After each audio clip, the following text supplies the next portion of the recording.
Hello everybody, welcome back to my YouTube channel. So guys, in this video I'm gonna be showing you how to fix this type of error. This payment was cancelled for your protection.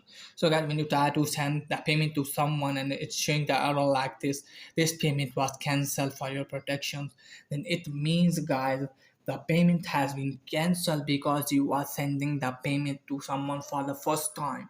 Okay guys, and if his number is not in your contacts and you are going to send him money, then it's showing the error like this because it's stranger for you and Cash App thinks that he is sending the money to a scammer. Okay guys, that's why it's showing the error like this. And if you are sending the huge amount of money, that's why maybe you are facing the error like this. Okay guys, and if this isn't the case and still you are facing the error, then what you need to do guys, just simply have to open settings.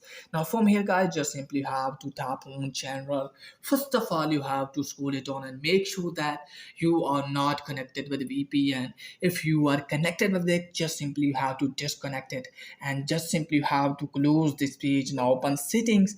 Now from here guys, you have to tap on general, not tap on date and time, and make sure that your time zone is selected correctly and then check if it's working or not. If it's still not working for you guys, then what you need to do guys, just simply have to make sure that your account is not signed in the other device. Okay guys, just simply you have to sign out from other device. Okay guys, if you have signed in your account in other device, and after that guys, you have to wait some hours, and after that automatically your problem will be fixed too. So that's pretty much for today video. If the video is helpful, please like and subscribe my channel. Thanks for watching.